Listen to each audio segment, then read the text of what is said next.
Hi, my name is David Nelson from Squimpish Flies, and I am at Complete Angler in Darien, Connecticut at the moment, and I'm going to show you how to tie some of my favorite patterns.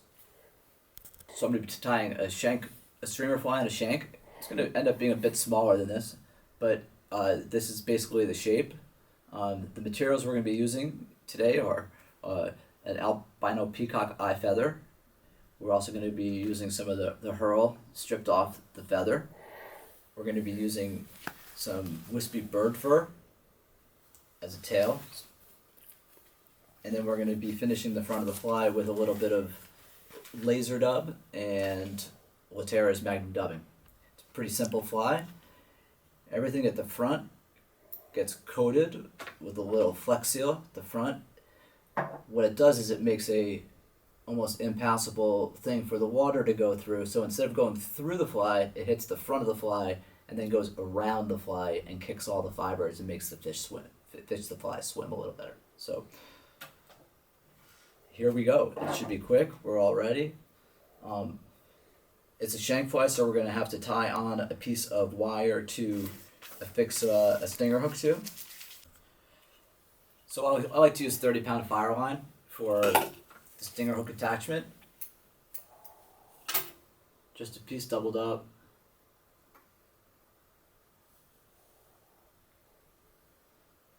And depending on where you want your hook to end up, a lot of people put them short. I like to just have them a little longer than the size of the hook.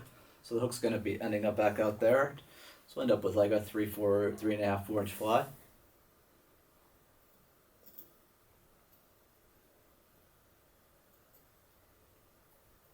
On either side, and then they get doubled over so that they won't slide out. One of the nice ways to cover up that, and which ends up working into the fly itself, is once it's doubled up, a little super glue.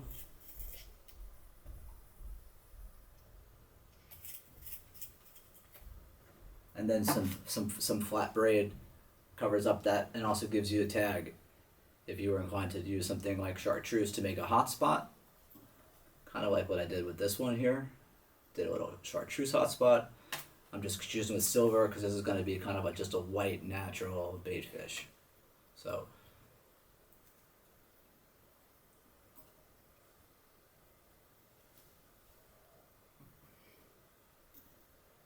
those wires will not pull out, and I can testify that. Caught some very large trout on a setup very similar to this, and that's it. That's for the stinger line.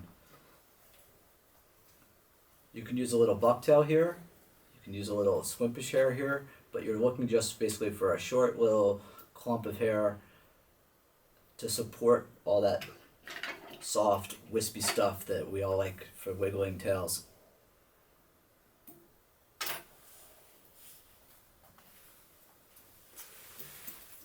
So that's just a little hump. I've got a little bird fur here. I stacked them, took a couple of different feathers, different sizes. You basically just stack them like a flat wing so that they're just like in a nice clump. And that goes over that to about the length of where you want the end of your fly to be. And you kind of just tie them flat.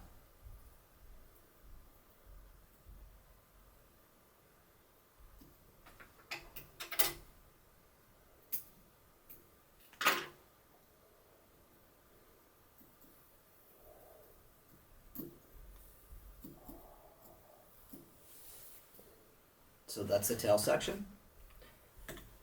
Not huge on a lot of flash. If you wanted to put in a piece of flashaboo or something similar, you certainly could do so. I prefer to put the flash in with the body section. So I've got a little bit of this, I wish I knew the names of these products sometimes, but it's basically just flash on a core.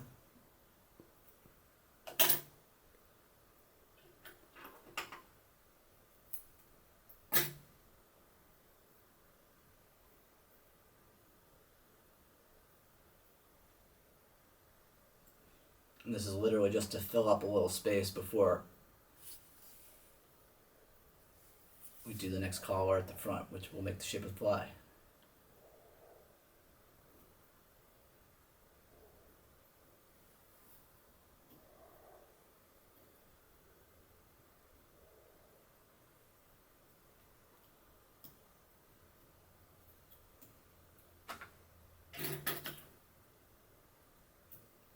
Now I'm not a giant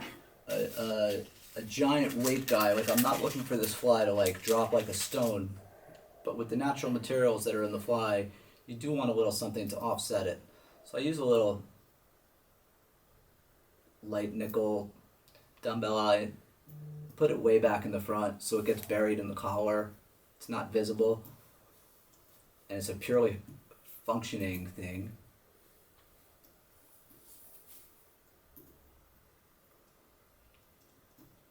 Everybody ties these things in every which way they want. Now I have soaking a cut the eye of a peacock feather. Sorry, I should probably come over here. Prior to filming,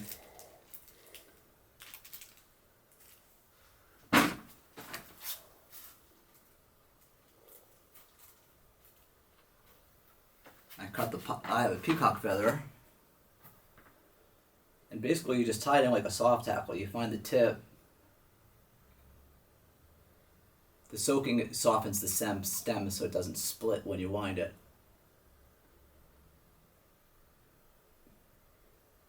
You basically find the tip of the stem.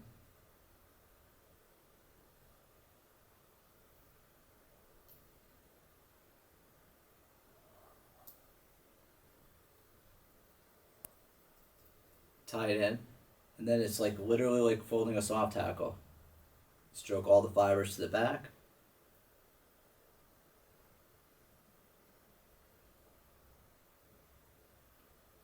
You don't get a ton of turns. Depending on the diameter of the hook and what you're tying over, you get 3 or 4 turns.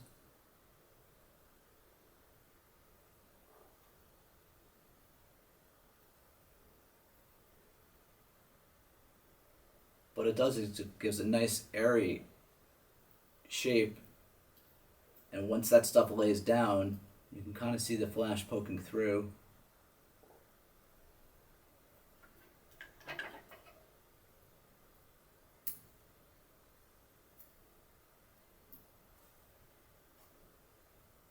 Like very sparse. You can see the flash poking through. I pulled a little extra of the fibers off the stem of it. They're not lined up perfectly in any way, shape, or form, but that just kind of helps to make a little wing over that. And the wing goes to almost to the end of the tail.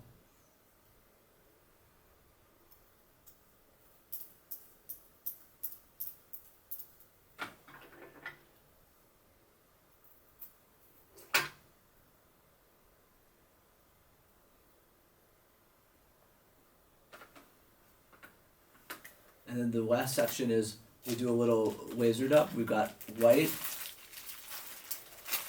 laser dub, and magnum white. Sorry, over here. So I kind of do these together. Just kind of stack the laser dub for the throat.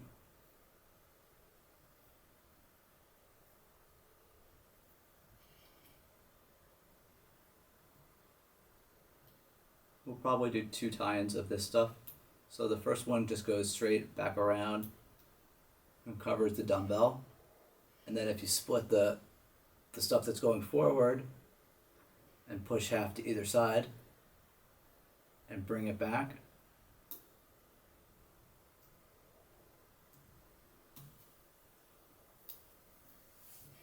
that ties up the throat. Now the Latera's Magnum Dub is a little bit longer, so it will work very nicely with the wing. So that's about that long. Kind of like, again, stack it up, line it up a little bit. Get yourself a nice little clump on either side.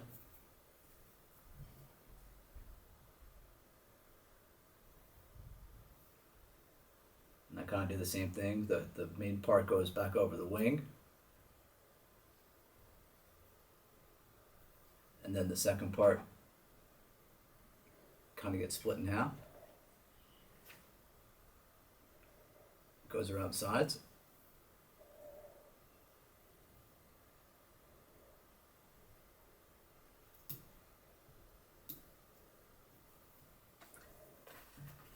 And then you repeat again the same thing. Now when I do this last part, the second set of this tie-in, I will do just a tiny bit more.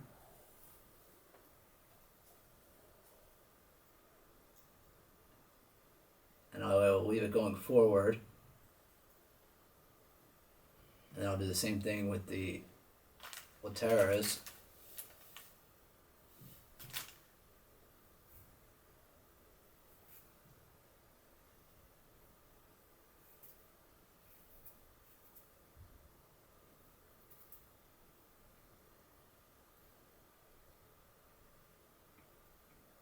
Now what you're looking for is a nice, kind of like, if you can tell in here, you want these fibers to kind of meet so that you so you pull them together on here, pull them together on here, and then you use like some kind of like, bodkin or push tool or something. Of course I didn't bring a little pen, right? But you just kind of push it back through to get it back. So a little glue on the thread.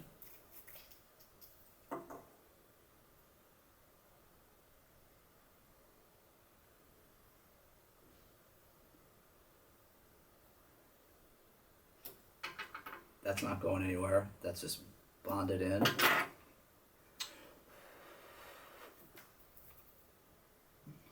And then when you push this stuff back,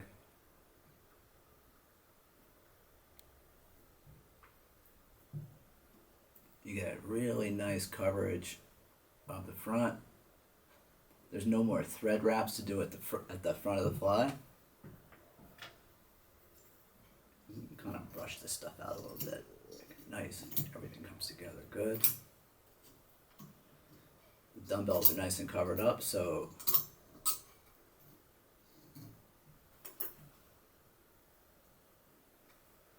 and then the last step I'll do is take a little bit of this Flex Seal on a bodkin, and I literally do the front, like the sides maybe 1/8 of an inch or 1/4 inch, the top same thing, other side same thing, bottom same thing. This all just kind of makes a cage around the front of the fly. And once it dries, it makes for a very nice adhesive for a stick-on eye. If you want to go in with like a really skinny thread, like I'm going to do right here, you can go in.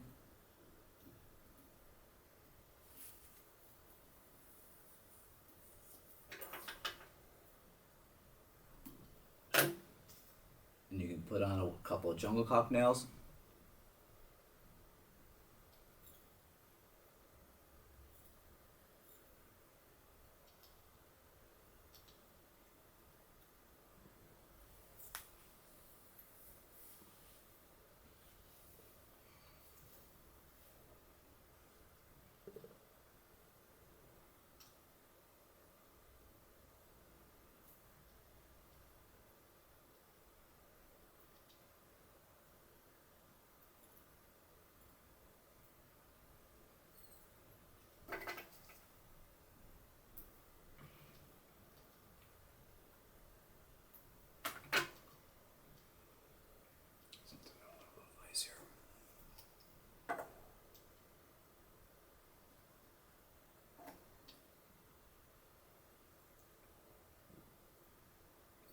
Little glue on the thread goes a long way.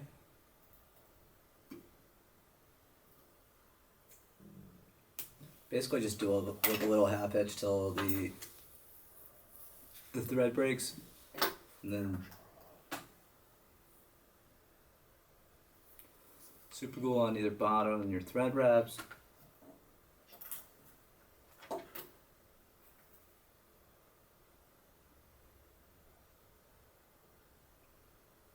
Plenty of room for your tip to get in there, no problems.